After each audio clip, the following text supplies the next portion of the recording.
Buenos días, hermanos.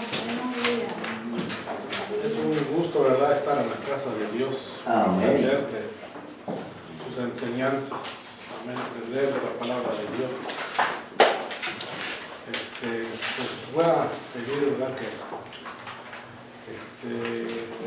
busquen en sus Biblias en el libro de Lucas, capítulo 2. La lección de esta mañana se va a basar en el capítulo 2 del libro de Lucas. La lección se llama La infancia de Jesús.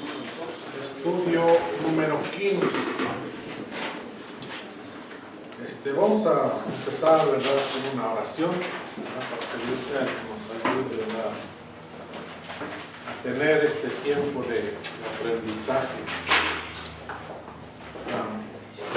para poder, ¿verdad?, llevar a cabo pues lo que nosotros estamos aprendiendo, ¿verdad?, para beneficio personal, pero también para poder ayudar a otros a llevarlos, ¿verdad?, al conocimiento de nuestro Dios. Voy a pedir al pastor. Amén. Amado Dios, en este día te damos las gracias porque podemos reunirnos, Señor, para aprender más de su palabra. Ayúdenos, Señor, a aprender esos principios de su palabra para que podamos guardarlos en nuestro corazón. Podamos, Señor, asimilar, comprender, Señor. Ayuda a nuestro hermano que está exponiendo, Señor, su palabra, que es bendita, que es santa y que nos transforma. En el nombre de Jesús, también a cada alumno, mi Dios, para que en nuestra disposición, nuestro corazón, Señor, pueda abrirse y recibir ese mensaje, Señor, suyo. En el nombre de Cristo Jesús. Amén. Amén. Pues vamos a empezar, ¿verdad? La verdad central. La verdad central es una frase muy importante que lo debemos de tomar muy en cuenta cuando estamos estudiando nuestras lecciones. Y la verdad central dice: en el crecimiento intelectual, físico, espiritual y social del Señor Jesús, sus padres desempeñaron un papel muy importante en prepararlo para su ministerio. Amén. Amén. A ver ustedes, leanlo. En el crecimiento intelectual, físico, espiritual y social del Señor Jesús, sus padres desempeñaron un papel muy importante en prepararlo para su ministerio. Amén. Proverbios nos habla acerca de la enseñanza que los padres deben dar a sus hijos. Hay un versículo muy conocido que dice que instruyamos al niño en su camino. Cuando fuere viejo, dice que no se apartará de él. Amén. Amén. La enseñanza que nosotros le demos a nuestros hijos va a depender de ella su futuro. Cómo esta persona va a poder reflejar o cómo va a poder vivir delante de la sociedad. Y esta verdad central dice que los padres del Señor Jesús tuvieron algo muy importante en la vida de Él, en la vida de Jesús. El texto para memorizar lo encontramos en Lucas 2:52. Y dice: y Jesús crecía en sabiduría, en estatura y en gracia para con Dios y los hombres. Lucas 2:52. Vamos a tratar de memorizarlo. A ver quién se lo memoriza más rápido. Y Jesús crecía en sabiduría, en estatura y en gracia para con Dios y los hombres. Lucas 2:52. ¿Alguien que lo diga?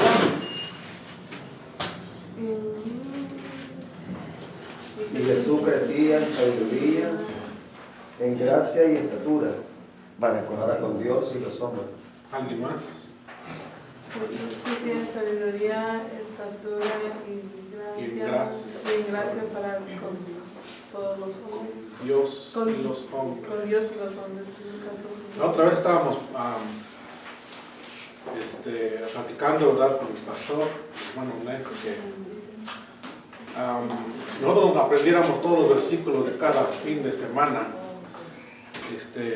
al final del año tendríamos más o menos unos 52 versículos memorizados, y no están muy largos, como este, por ejemplo, que está cortito. Todos, una vez más. Y Jesús crecía en sabiduría, en en estatura, conocimiento y gracia para con Dios y y para los con hombres. Lucas 2:52. Dice la introducción,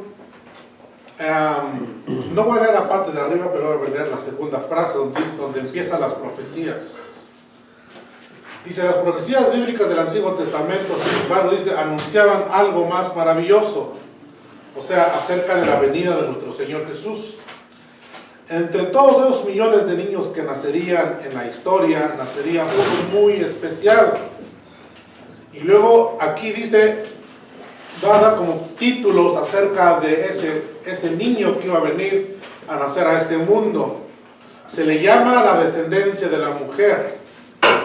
Génesis 3:15, la estrella de Jacob, Números 24:17, el retoño, Jeremías 3:15, la raíz de tierra seca, Isaías 53:2, retoño del tronco de Isaías, Isaías 11:1. Es maravilloso pensar de que la propia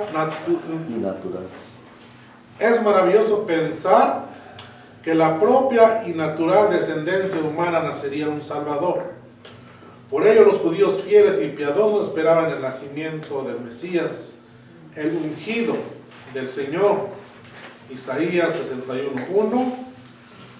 Y Lucas con su evangelio trata de anunciar lo mismo, haciendo referencia a Isaías 61:1, que lo encontramos en el libro de Lucas 4:18 y 19. Lo primero que dice en la introducción es que dice que la esperanza para el mundo, dice que son los niños. Pero en realidad, si hablamos quizás materialmente o para la sobrevivencia del ser humano en la tierra, quizás sería eso la esperanza del mundo. Se dice que en Europa la gente no está teniendo muchos hijos. Y la otra vez estaba yo escuchando un comentario acerca de tener hijos. Dice, si un matrimonio tiene 2 hijos, no está reproduciéndose. ¿Sí? No. Porque solamente está sustituyéndose a ellos mismos. Porque cuando ellos se mueran van a quedar solamente 2. Después de que nosotros nos reproducimos es cuando nosotros tenemos más de 2. O sea, nos reemplazamos a nosotros mismos más 1. ¿Sí? Entonces dice que en Europa no están reproduciéndose o ni siquiera llegan a sustituirse uno mismo. Porque muchos piensan que dicen, pues yo no quiero tener hijos porque no me quiero ser responsable o porque lleva mucho trabajo el educar, el hacerlo crecer, el darle buena alimentación, buenos consejos, buena escuela y todo. No, pues no me quiero estresar en criar o en crear a un hijo o una hija. Y muchos tienen la excusa de que pues quieren cuidar el planeta, ¿verdad? Pero esa no es la función que Dios dio al hombre, sino que dice que la palabra de Dios que le dijo, fructificad y llenad la tierra. Entonces, dice aquí al principio que los niños son la esperanza del mundo. Todos reconocemos esto. Dice, ¿qué pasaría o qué pensaría usted si se entera de que han dejado de nacer niños? ¿Qué pensaría usted? Dicen que los musulmanes se están reproduciendo mucho más rápido que cualquier otra etnia. Y de ellos se está llenando Europa. Por eso dicen que en un futuro Europa va a ser gobernado por los musulmanes. Y otros dicen que para el 2050 Estados Unidos también va a ser gobernado por los hispanos. No sabemos. Porque los americanos no quieren tener muchos hijos y los hispanos pues tienen 4, por ejemplo nosotros. Yo tengo 6 hermanos. Pero ¿qué pensaría usted que si algún día amaneciera y viera la noticia y pues en un periodo de 24 horas no nació un solo niño? ¿Qué pensaría usted? Bueno, pues perdón, hermano. Yo creo que dentro de la perversión del hombre, el enemigo está usando precisamente eso para impedir que la humanidad se reproduzca y va contra los principios de Dios. Muchos no lo han visto así de esa manera, porque tristemente hay muchos cristianos que pues están de acuerdo. Y yo creo que cuando empezaron a salir esos métodos anticonceptivos fue un dilema, fue controversial aún para la misma iglesia, si se usaban o no se usaban. Y eso hace muchísimos años, que hoy en día eso ya no es algo... Ya es normal. Entramos dentro de un sistema donde si alguien decide tener uno, no hay problema. Si alguien quiere tener 25, está bien, no hay problema, ¿me entienden? Pero antes, cuando comenzó a hacer, y yo cuando estaba pequeño escuchaba mucho acerca de la control natal y eso, la población, porque allá en nuestros países, que mucha pobreza y mucha gente estaba reproduciendo y trataban de que no nacieran tanta gente para que no hubiera tanta necesidad, tanta gente pobre. Sí, en los países de Asia también era muy, controlaban mucho a la población, ¿verdad? No podían tener más de 2 hijos, o parece, no, uno solamente, no estoy muy seguro. Pero lo que pasa es que el mundo antiguo, o el mundo antes del nacimiento de nuestro Señor Jesucristo, muchos judíos esperaban la promesa de que vendría un Salvador a este mundo. Génesis 3:15, ¿quién lo tiene? Aquí, hermano. Y pondré enemistad entre ti y la mujer, y entre tu simiente y la simiente suya. Esta te herirá en la cabeza y tú le herirás en el calcañar. Lo que pasó fue que el hombre cayó de la gracia de Dios. Dice la palabra de Dios que quedaron separados de Dios. Dice que Dios los expulsó del jardín del Edén. Y entonces hubo una promesa de que vendría alguien a restaurar esa comunión con el ser humano. ¿Sí? De que este hombre que iba a nacer, dice que iba a derrotar al enemigo o al diablo. Y es por eso que en Génesis 3:15 se dio esa promesa de que vendría un Salvador, ¿verdad?, que aplastaría a nuestro enemigo. Después, en el libro de Números también encontramos otra promesa que se da. Por favor, el que tenga Números, por favor, que lo lea. Números 24:17. Sí, por favor. Lo veré, mas no ahora. Lo miraré, mas no de cerca. Saldrá estrella de Jacob y se levantará cetro de Israel y herirá las sienes de Moab y destruirá a todos los hijos de Set. Por eso es que muchos, cuando vino Jesús, no lo reconocieron. ¿Sí? Por lo que dice esta palabra aquí. Porque Él no vino como un guerrero. Vino como un niño humilde que nació en un pesebre. Vamos a verlo más adelante. Jeremías 33:15. En aquellos días y en aquel tiempo harán Haré brotar a David un renuevo de justicia y hará juicio y justicia en la tierra. Amén. En aquel tiempo, era un tiempo futuro en que se vería esto, la raíz, tierra seca. Isaías 53:2. ¿Quién lo tiene? 53:2. Subirá cual renuevo delante de él, y como raíz de tierra seca no hay parecer en él, ni hermosura le veremos, mas sin atractivo para que le deseemos. Por último, Isaías 11:1. Dice que es el retoño del tronco de Isaí. Isaías 11:1. Saldrá una vara del tronco de Isaí y un Basta.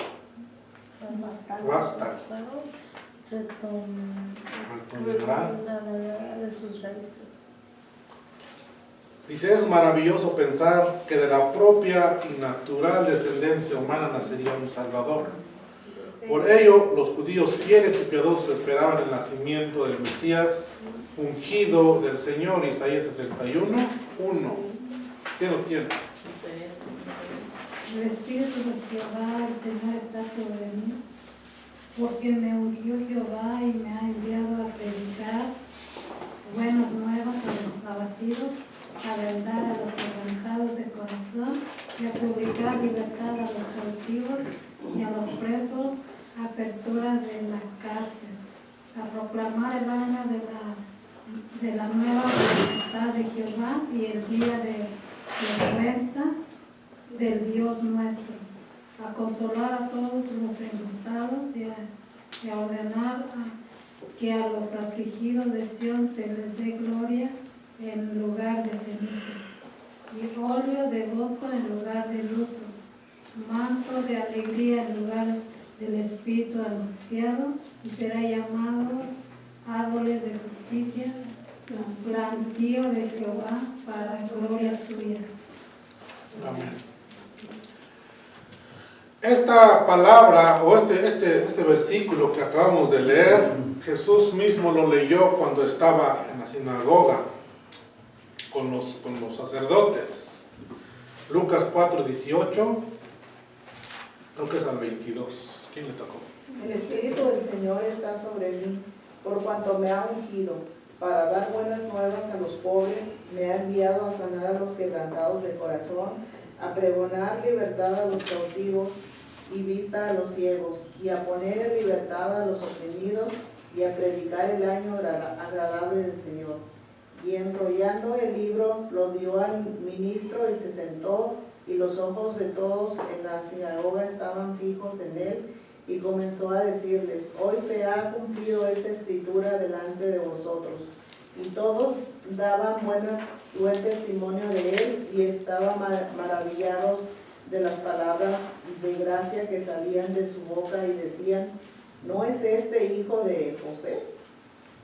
Amén. Aprendíamos hace 8 días que Lucas no fue un discípulo de Jesús desde el comienzo, cuando Jesús anduvo predicando, ¿verdad?, por todas partes, por todos los pueblos, sino que Lucas dice que fue un discípulo del apóstol Pablo. Entonces, el Lucas, cuando él empezó a investigar las cosas acerca de Jesús o de su nacimiento, él no quería dejar duda acerca de sus escritos. Entonces, Lucas, pues por la ayuda del Espíritu Santo pudo tener esta idea de anunciar o de escribir su libro basándose en los reyes que gobernaban en esos días, para que en algún tiempo futuro la gente hubiera dicho, no, pues es que Lucas ni siquiera fue discípulo de Jesús, ¿cómo es que tenemos su libro?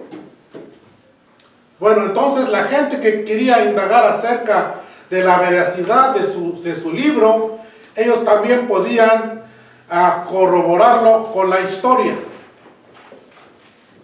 Por eso es que Lucas dijo, aconteció en aquellos días que se promulgó un edicto de parte de Augusto César, que todo el mundo fuese empadronado. Hace 8 días, el pastor dijo que muchas veces nosotros podemos no dar una fecha exacta, pero decir en el tiempo, en el periodo del presidente Obama, ¿verdad? Después de unos 100 años al futuro vamos a recordarnos pues qué pasó en ese periodo. La historia nos va a ayudar a que la gente que lea los escritos después de 100 años pueda estar seguro que verdaderamente pasó. ¿Sí? Porque toda la historia se va escribiendo. Me acuerdo cuando estábamos en la escuela, nos enseñaban acerca de los presidentes. Cada quien en el periodo que le tocaba gobernar al país. Entonces era una historia, es una historia confiable. Lucas 1 dice, puesto que ya muchos han tratado de poner en orden la historia de las cosas que entre nosotros han sido ciertísimas, tal como nos enseñaron los que desde el principio lo vieron con sus ojos. ¿Por qué estaba diciendo eso él? Porque él no lo miró con sus propios ojos. ¿Sí? Pero dice él, tal como lo enseñaron, los que desde el principio lo vieron con sus propios ojos y fueron ministros de la palabra. Me ha parecido también a mí, después de haber investigado con diligencia todas las cosas, desde su origen, escribírtelas por orden, oh excelentísimo Teófilo, para que conozcas bien la verdad de las cosas en las cuales has sido instruido. Aquí dice una frase muy importante, ¿sí? Que dice que las cosas que entre nosotros han sido ciertísimas, ¿sí? Afirmando que lo que está enseñando no hay lugar a duda de lo que él está escribiendo. Dice, me ha parecido a mí también, después dice de haber investigado con diligencia, o sea que no solamente iba y alguien le contaba una historia y ya lo escribía, no, sino que fue diligente en su investigación. Entonces, si nosotros queremos averiguar acerca de la historia, podemos encontrar que César Augusto no era el verdadero nombre de él, sino que era un título que se había adjudicado, que se había puesto él mismo. O sea, Augusto no era un nombre propio de él, sino que después de haber conquistado a otros reyes, después de que ya nadie lo podía vencer, él se puso ese nombre de Augusto César. Se dice que él era el sobrino de César, de un emperador antes de él. Entonces César lo asesinaron, y cuando lo asesinaron él quedó en el puesto de su abuelo, de su tío abuelo, porque se dice dice la historia que César era hermana de la abuelita de él y se llamaba Octavio. O sea, su verdadero nombre de Augusto César fue Octavio. Se dice que peleó con otros 3 reyes o 3 emperadores y dice que él los venció. Y cuando él venció a estos, dice que vino una paz en todo el Mediterráneo, en toda esa región, porque ya nadie le podía hacer frente. Así como cuando Estados Unidos derrotó, ¿verdad?, o ganó la Segunda Guerra Mundial, después de esa guerra todos se sometieron a él. Así pasó más o menos la historia en este tiempo, cuando Augusto César estaba reinando. Esto dice la historia que pasó más o menos 20 años o 35 años antes del nacimiento de nuestro Señor Jesús. Entonces, como él tenía la autoridad sobre todos los pueblos, entonces después de la devastación de las guerras que había habido, después de que todo estaba destruido, la gente tenía necesidad de comida, tal vez de vivienda, así como vemos ahorita allá en Ucrania, que todas las cosas que hay, las casas, todo está destruido. Estaba pasando un tiempo similar. Entonces dice que Augusto César, por eso es que él promulgó el censo. Y este censo, dicen, no era para ver cuánto dinero necesitaba para mantener al pueblo. No, sino que él quería asegurarse que todo varón contribuyera con sus impuestos a su imperio. Hemos aprendido ahí, llegando al seminario, que la historia nos ayuda a entender a Dios. Entonces, y que también usa a hombres, no importa si son cristianos o no son cristianos. Pero muchas veces Dios usa a hombres para llevar a cabo su propósito. En este día dice que el padre de Jesús y María vivían en una ciudad que se llamaba Nazaret. Pero la profecía indicaba que Jesús nacería en Belén. Quizás si Augusto César no hubiera hecho o no hubiera llamado a ese censo, José y María se hubieran quedado en Nazaret. No hubieran ido a Belén. Entonces Dios usó, ¿verdad?, a este emperador para que todo el mundo fuera a su ciudad natal. Y según la palabra de Dios, se nos dice que José era de la casa de David. Y la casa de David pues es Belén.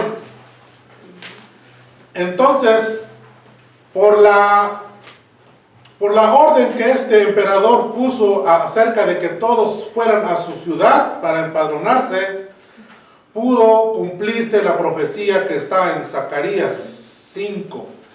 Se me hace que no se lo diga a alguien, o si lo tienen, lo pueden leer, y si no, ahorita yo les doy lectura.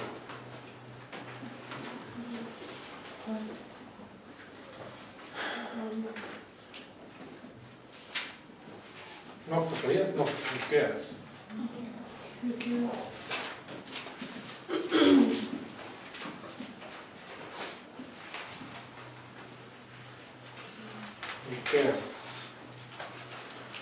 Miqueas 5:2 dice: pero tú, Belén, Efrata, pequeña para estar entre las familias de Judá, de ti me saldrá el que será Señor en Israel, y sus salidas son desde el principio, desde los días de la eternidad. Entonces, vemos que Jesús tenía que nacer en la ciudad de Belén. Entonces, por eso es que Dios usó a Augusto César para que pues José y María se fueran de Nazaret a Belén. Muchos comentaristas, o algunos de ellos, califican a Augusto César como un Juan el Bautista, que dice que Juan el Bautista vino a preparar el camino para Jesús. Bueno, Augusto César también preparó el camino para que Jesús naciera en Belén. Por eso es que lo califican de esa manera. Entonces, era muy improbable, dicen, que José y María se trasladaran de Nazaret a Belén, porque los días de su alumbramiento ya estaban muy cercas. Entonces, caminar más o menos 80 millas o 128 kilómetros de Nazaret a Belén era muy difícil. Me acuerdo que cuando nosotros fuimos a la montaña, caminamos por las veredas que ya están hechas, y solamente caminamos como 2 o 3 millas y ya veníamos muy cansados. Imagínense ustedes ahora, María, ¿verdad? Ya, pues, embarazada y tener que caminar 80 millas por el desierto para llegar a Belén. Dicen muchos que José no había considerado ni siquiera a María de volver a Belén para que su hijo naciera allá. Pero, como dijimos, el edicto que se hizo del Augusto César, impulsó, ¿verdad?, a que José y María se fueran hacia ese lugar. Entonces, vamos a entrar en el primer punto. Jesús se desarrolla en una familia modelo.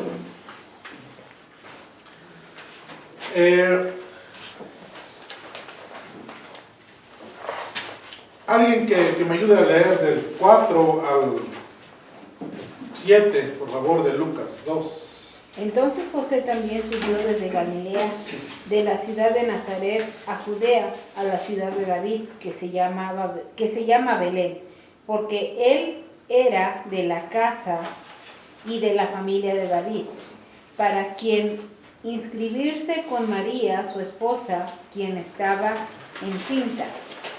Aconteció que mientras ellos estaban ahí, se cumplieron los días de su alumbramiento y dio a luz a su hijo primogénito. Le envolvió en pañales y lo acostó en un pesebre, porque no había lugar para ellos en el mesón. Aquí podemos aprender muchas cosas en estos versículos que acabamos de leer. Uno de los mensajes que podríamos aprender, aunque no es el tema que estamos o queriendo exponer en esta mañana, pero ¿qué lugar nosotros le damos a Jesús en nuestro corazón? Dice que Jesús no halló lugar en el mesón. ¿Qué lugar nosotros le damos a Jesús en nuestro corazón? Muchos dicen, no, pues, si yo hubiera vivido en ese tiempo, yo le hubiera dado lo mejor de mi casa, ¿verdad? O cuando los romanos o los judíos dijeron, que sea crucificado Jesús. Muchos dicen, si yo hubiera sido, o si hubiera vivido en los tiempos de Jesús, yo no lo hubiera crucificado. Pero en realidad, ¿qué lugar nosotros le damos a Jesús en nuestra vida? ¿Le damos nosotros lo mejor o solamente le damos el tiempo que nosotros pues decimos, pues hoy me da tiempo de ir a la iglesia y pues voy a ir? Pero no nos esforzamos en darle la prioridad. ¿Qué lugar nosotros le damos a Jesús en nuestro corazón? Bueno, se dice que José y María era una familia ejemplar o una vida que los demás podían ver algo diferente en ellos.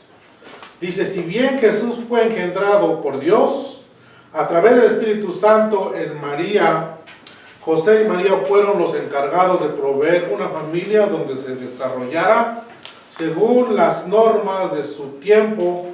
Fueron elegidos por Dios por ser una familia ejemplar. ¿Qué entendemos por ser una familia ejemplar? Alguien que opine. Una familia ejemplar. Pues que no había problemas entre ellos, no eran personas que hicieran escándalos públicos, o no sé. Bueno, según lo que entiendo, cuando el Señor menciona eso así, eran temerosos del Señor, y cuando somos temerosos del Señor, puede venir tempestades, pero confiamos en Él. Entonces eran alguien que caminaban, por eso fueron escogidos para este gran y hermoso labor. Una familia ejemplar es una familia digna de imitar en su fe, en sus enseñanzas acerca de la palabra de Dios. Nosotros somos, dice la palabra de Dios, que somos la luz y la sal de la tierra.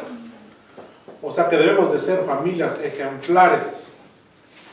Debemos ser familias que con nuestro ejemplo, con nuestro testimonio, la gente pueda ver que verdaderamente tenemos al Dios Todopoderoso. ¿Sí? Hace tiempo, cuando mi hija iba a high school, dice que una de sus amigas, dice que le decía, no, pues a mí me gustaría tener una familia perfecta como la que tienen ustedes. Entonces vemos que hacemos la diferencia. ¿Sí? Esa es una familia ejemplar. José y María fueron tomados en cuenta de Dios por ser una familia ejemplar.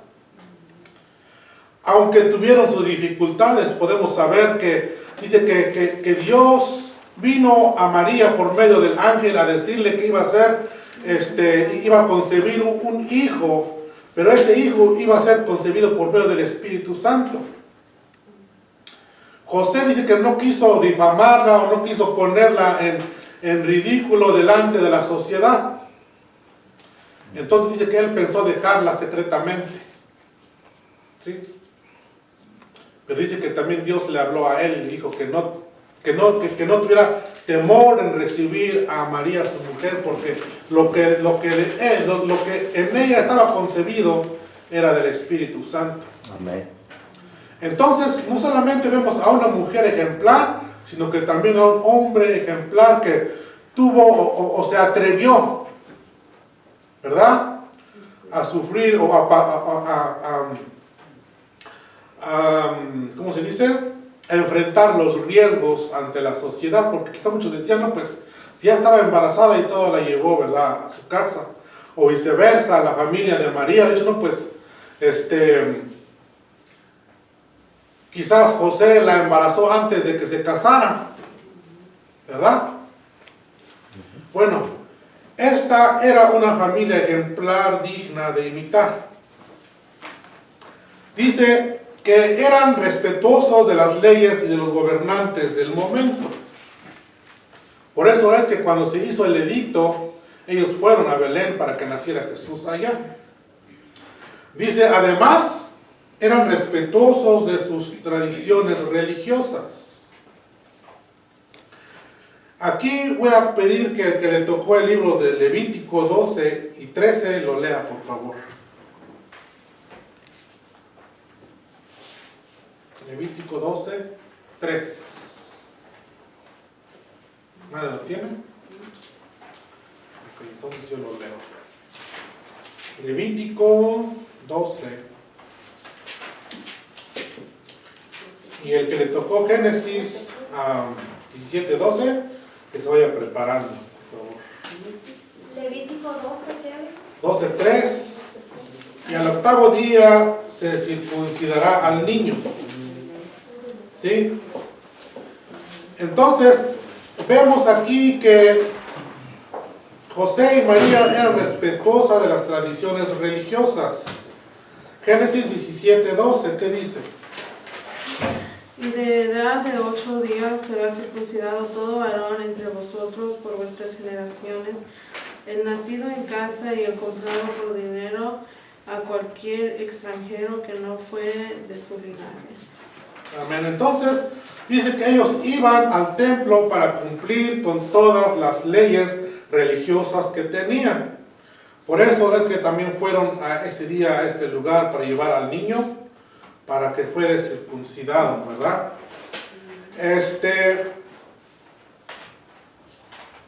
Dice aquí, Lucas señala que eran también piadosos. 2 veces hace notar en el pasaje que María guardaba todas las cosas meditándolas en su corazón. Cuando vino los pastores a ver al niño Jesús, dice que antes de que estos vinieran, dice que unos ángeles se le aparecieron a los pastores para darle la noticia de que había nacido el Salvador del mundo. Entonces, dice la palabra de Dios que el anuncio del nacimiento de nuestro Señor Jesús, dice que fue hecho por unos ángeles a los pastores. Si consideramos a los pastores, se dice que los pastores no tenían,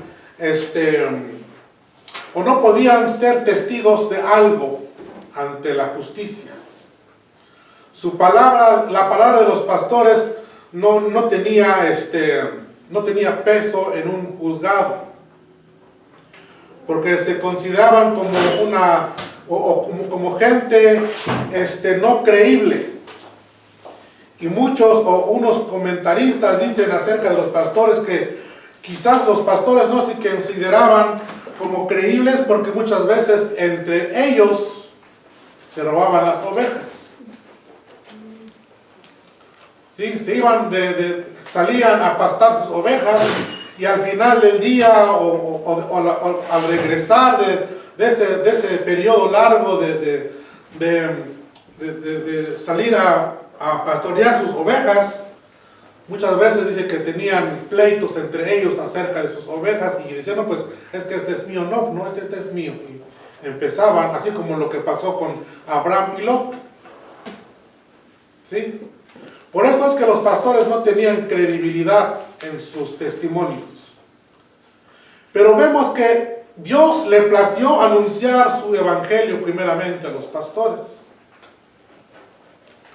Por eso es que dice que Romanos, parece, o 1 de Corintios. ¿Cuál es, pastor? ¿Qué dice? Que Dios,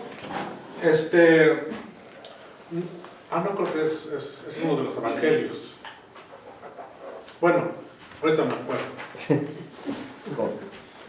Que Dios escogió de lo vil y menospreciado del mundo. Okay. Está en Corintios, ¿verdad, pastor? Que sí. Sí, para avergonzar, ¿quién? ¿A quién? A los sabios. Por eso es que Dios prefirió, ¿verdad?, a unos pastores anunciarles por primera vez el nacimiento de Jesús. Dice que le dijo que lo encontrarían envuelto en pañales. Bueno, podemos decir que pues cualquier niño, ¿verdad?, podía ser envuelto en pañales, ¿verdad? O sea, ¿cuál era la diferencia entonces? 1 Corintios 1, ¿lo puede leer, por favor, 27. pastor? Sino que lo necio del mundo escogió Dios para avergonzar a los sabios, y lo débil del mundo escogió Dios para avergonzar a lo fuerte, y lo vil del mundo y lo menospreciado escogió Dios, y lo que no es para deshacer lo que es, a fin de que nadie se jacte en su presencia. Amén. Bueno, ya dijimos que los pastores eran menospreciados por la sociedad, no tenían credibilidad, pero Dios le plació, ¿verdad?, anunciar el nacimiento de su hijo a ellos. Entonces la diferencia de que la clave era de que lo iban a encontrar en un pesebre. ¿Sí? Cualquier niño hubiera sido envuelto en pañales, pero no lo hubieran encontrado en un pesebre. El pesebre se dice que era un lugar donde comían los animales. Entonces esa era la señal que los pastores tenían que encontrar. Y dice que ellos fueron diligentemente, dice, pasemos ahora a Belén y veamos lo que el Señor nos ha anunciado acerca del niño. Entonces ellos fueron allá a ese lugar y comprobaron, ¿verdad?, que Jesús había venido a este mundo como hombre y no nacido en un palacio, nacido en la más situación de pobreza que podemos pensar. Porque si José hubiera tenido hubiera tenido la posibilidad de pagar quizás un dinero alto para poder obtener un lugar más apropiado, quizás él lo hubiera hecho. Si no, pues, como pasa muchas veces en los hoteles, ¿verdad? De que llegan y no, pues está tal precio, ¿no? Pues yo te doy, pongámosle, una cantidad muy alta, $1000, pero yo quiero un cuarto, ¿verdad? José no tuvo la posibilidad de ofrecer dinero para que su hijo pudiera nacer en un lugar más confortable, sino que dice que Jesús vino a nacer en un pesebre. Entonces esta familia era respetuoso de los gobernantes del momento, era respetuoso de las tradiciones religiosas, pero también eran gente, o eran hombres, o eran un hombre y una mujer piadosa de Dios. Quizás José también tenía el conocimiento acerca de las leyes de Moisés. ¿Qué es lo que nos enseña las leyes de Moisés acerca de cómo educar a nuestros hijos? Deuteronomio 6, 4 al 9 dice: Oye Israel, Jehová nuestro Dios, Jehová uno es. De toda tu alma y amarás a Jehová tu Dios de todo tu corazón y de toda tu alma y con todas tus fuerzas. Y estas palabras que yo te mando hoy estarán sobre tu corazón, y las repetirás a tus hijos, y hablarás de ellas estando en tu casa, y andando por el camino, y al acostarte, y cuando te levantes. Y las atarás como una señal en tu mano, y estarán como frontales entre tus ojos. Y las escribirás en los postes de tu casa y en tus puertas. José y María tuvieron ese tiempo de educar a Jesús en las cosas de Dios. Los padres estamos para enseñar o para dirigir a nuestros hijos, pero también para advertirle acerca de las consecuencias que sus obras malas pueden traerles. Amén. Amén. Si decimos que José y María era una familia ejemplar, estamos seguros de que ellos cumplieron este mandamiento, ¿verdad? De enseñarles a sus hijos, dice que andando por el camino, estando en tu casa, al acostarte y cuando te levantes. Dice, y las atarás como una señal en tu mano, y estarán como frontales en tus ojos, y las escribirás en los postes de tu casa y en tus puertas. Esa es una responsabilidad para nosotros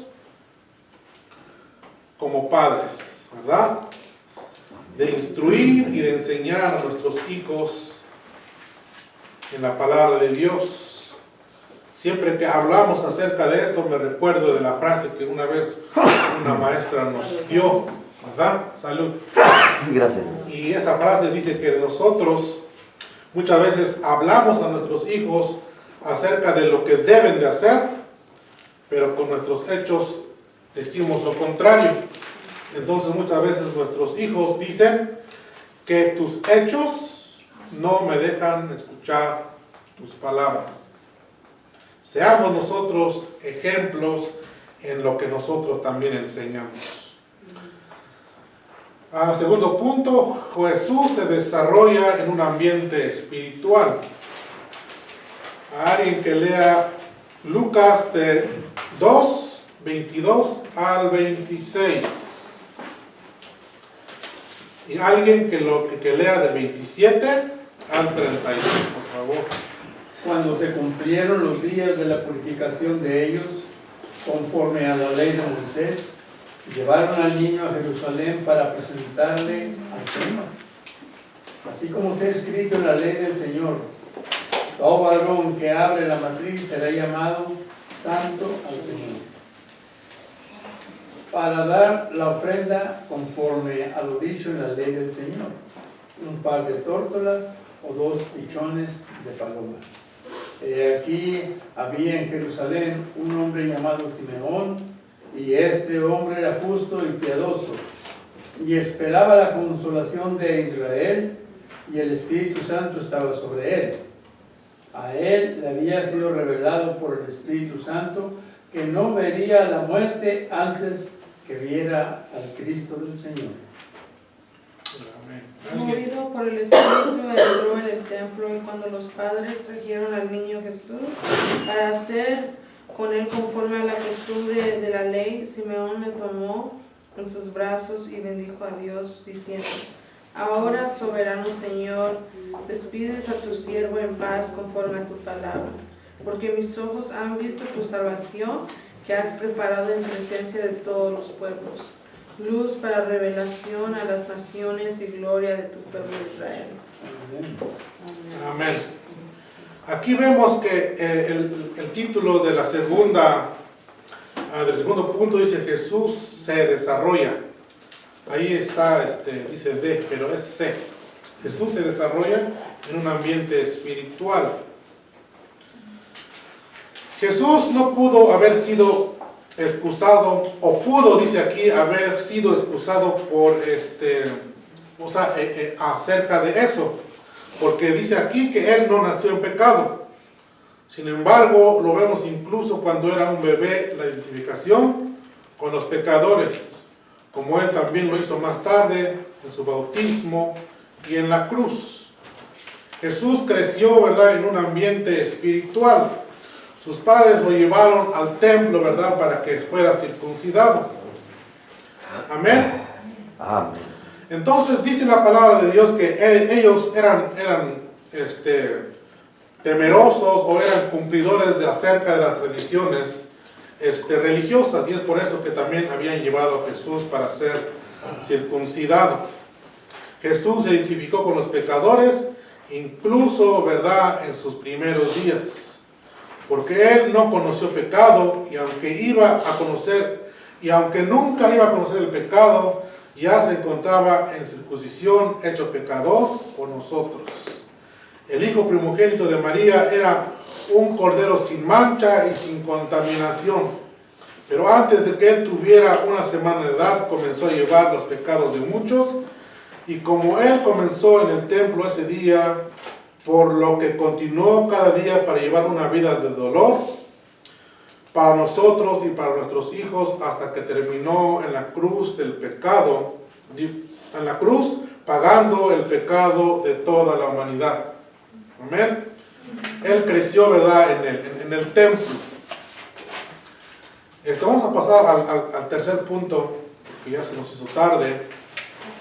Es muy importante el tercer punto que lo veamos. Solamente es el 52 del segundo capítulo de Lucas, y que es nuestro texto a memorizar. ¿Cómo dice? ¿Todos? Y Jesús crecía en sabiduría, en estatura, en gracia para con Dios y los hombres. Lucas 2:52. Jesús se desarrolla equilibradamente. Dice, Lucas señala primeramente que el niño crecía físicamente, pues crecía y se fortalecía en estatura. Es sabio que la base de un desarrollo balanceado es la vida de un correcto desarrollo físico y emocional. Dice aquí, los griegos decían, mente sana en un cuerpo sano, y animaban a sus niños y jóvenes a desarrollarse primeramente en lo físico, a tener cuerpos sanos, sin vicios ni malos hábitos. Vemos aquí lo primero en lo que Dios o Jesús se desarrollaba. Aquí está invertido, ¿sí? Primero es en sabiduría.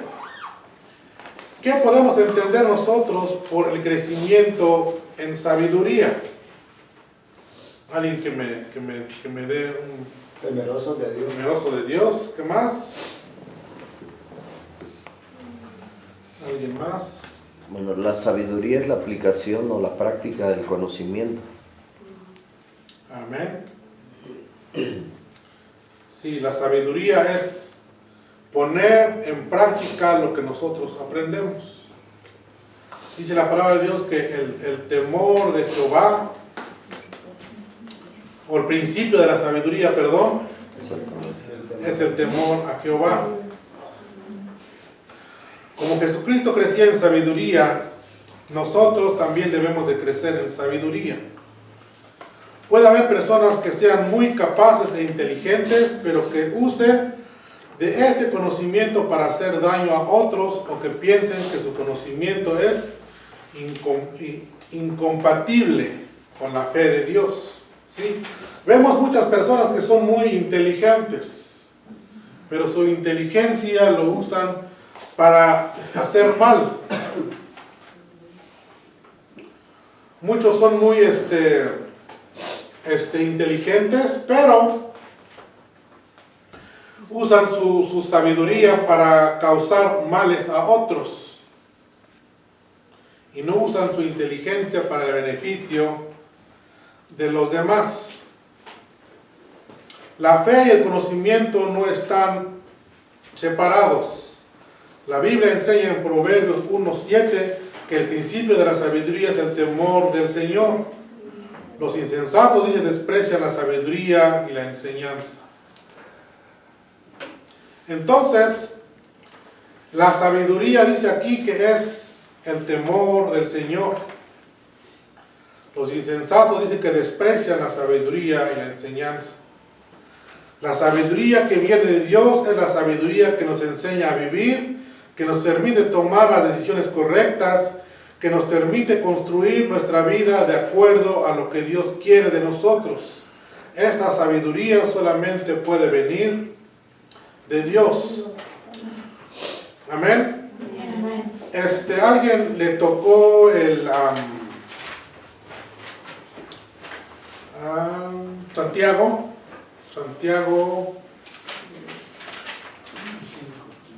1:5 y 3:7. Y si alguno de vosotros tiene falta de sabiduría, pídala a Dios, el cual da a todos abundantemente y sin reproche, y le será dado. Amén. El 3:17 también. Sí.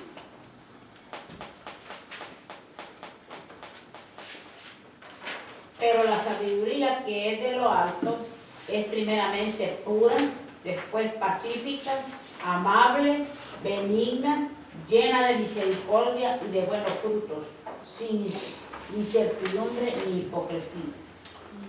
Amén. Si Jesús necesitó crecer en ella, también nosotros necesitamos crecer en sabiduría. Y Santiago dice que si alguno tuviere falta de sabiduría, que la pida a Dios, el cual la da abundantemente y sin reproche.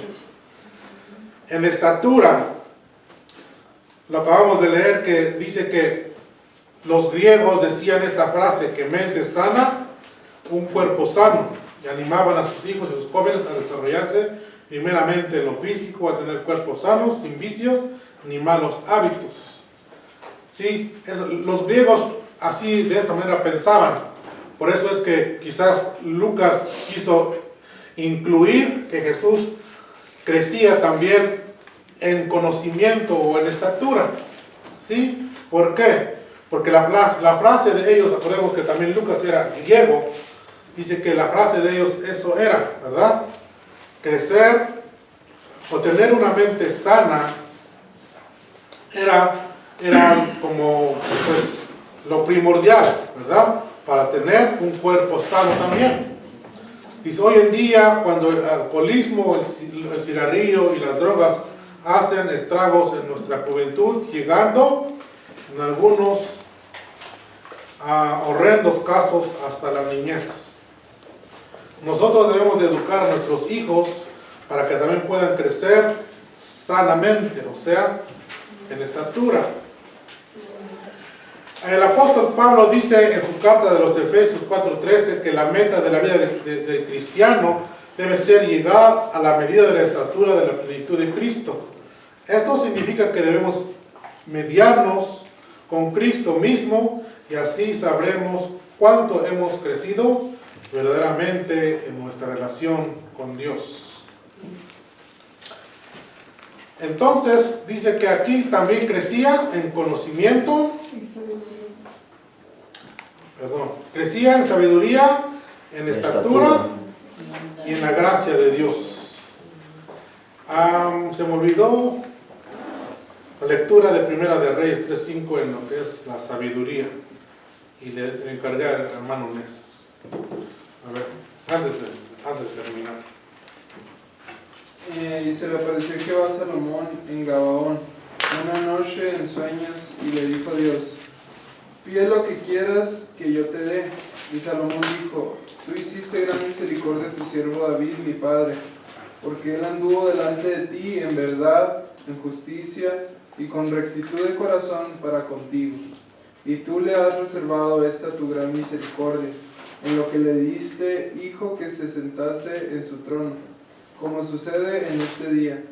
Ahora pues, Jehová Dios mío, tú me has puesto a mí tu siervo por rey en lugar de David mi padre, y yo soy joven, y no sé cómo entrar ni salir.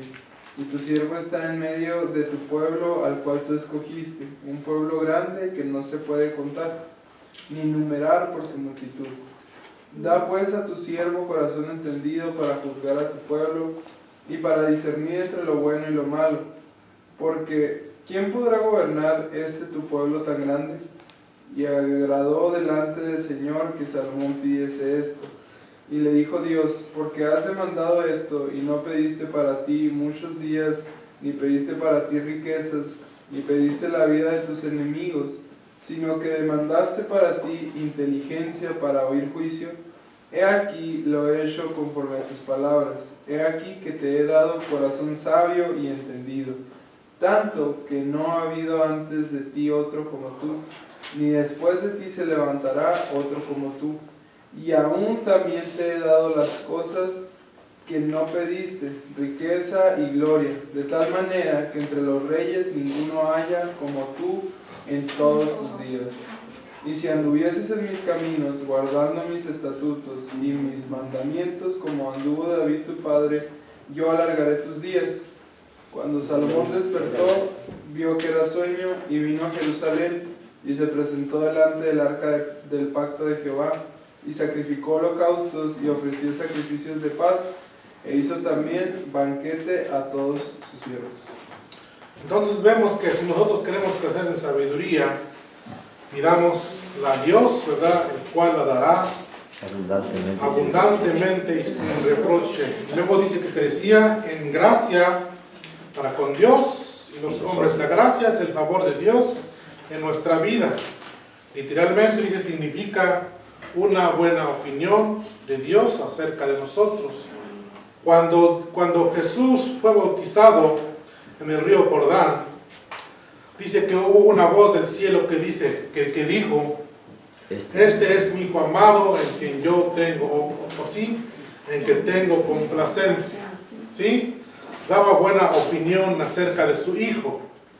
Vemos varios ejemplos en la Biblia que Dios habla acerca de sus hijos cuando se refiere a ellos. Por ejemplo, uno muy conocido es Job, ¿verdad? ¿Qué dijo Dios de Job? No hay otro como él. Que no hay otro como él en la tierra, ¿verdad? ¿Y cómo lo describe? Como un hombre justo, recto. Dice: este hombre perfecto y recto, temeroso de Dios y apartado del mal. ¿Sí? ¿Podrá Dios decir algo acerca de nosotros, o cómo es que Dios nos puede describir? ¿Seremos hombres perfectos o rectos y temerosos de Dios y apartados del mal? Pidámosle a Dios que nos ayude, ¿verdad?, para poder cumplir, ¿verdad?, con lo que el Señor pide de nosotros acerca de su voluntad. La vida de Jesús o la infancia de Jesús no se encuentra mucha información acerca de él. Lo único que encontramos es que Lucas lo describe cuando Jesús fue al templo cuando tenía 12 años. Dice que fueron los padres José y María a la fiesta, y cuando terminó todas las fiestas, dice que se volvieron a su casa, y cuando Iban de regreso a su casa, dice que se dieron cuenta que Jesús no iba con ellos, entonces regresaron a buscarlo y lo encontraron en el templo, sentado, dice, con los maestros de la ley, y platicaban acerca de la palabra de Dios. Dice que todos se admiraban de su doctrina, o de su enseñanza, o de su sabiduría, perdón. La infancia de Jesús no la encontramos también mucho en la palabra de Dios. Hay un libro que se llama el libro de Santo Tomás. Ahí hay varias descripciones acerca de Jesús cuando era niño, pero dicen los escritores que este libro no es muy confiable, porque le pusieron Santo Tomás porque quería que los lectores pudieran interesarse en ese libro poniéndole el nombre de un discípulo de Jesús. ¿Sí? Por eso es que le pusieron el libro de Santo Tomás. Y ahí vienen varias cosas que no pues sería tomar mucho tiempo para explicarles lo que dice el libro, pero según los estudiosos o los que estudian acerca de los libros, este libro no es confiable acerca de la niñez de Jesús. Esos son los que vemos en las películas que salen muchas veces cuando vemos la película de Jesús. Todas esas escenas que salen en esas películas lo han sacado del libro de Santo Tomás. Amén. Pero entonces, lo importante es que nosotros ahora aprendimos de que los padres de Jesús se interesaron y se tomaron el tiempo de instruirlo, ¿verdad?, en la palabra del Señor. Vamos a orar para ser despedidos. Le voy a invitar a mi hermano, ¿quién? Mi hermano Alejandro, que nos despida de este lugar. Padre nuestro que estás en gloria, te damos gracias, bendito Dios, por esta escuela dominical, bendito Padre Celestial, en la cual hoy aprendimos bastantes cosas acerca de nuestro Señor Jesucristo. Sí, Señor. Te pedimos, Señor, que lo pongamos en práctica, todo esto, bendito mi Dios, que pongamos en práctica para aprender sabiduría, la inteligencia, todo lo que hoy el Maestro nos estuvo dando en esta clase, bendito mi Dios. Nos despedimos, bendito mi Dios, de este lugar, más nunca de tu presencia. Llévanos a nuestros hogares, limpia el camino, bendito Dios, porque hay muchos accidentes en este estado, en esta gran ciudad, bendito mi Dios. Te lo pedimos en el nombre, que es sobre todo un nombre, en el nombre maravilloso de Cristo Jesús. Amén y amén.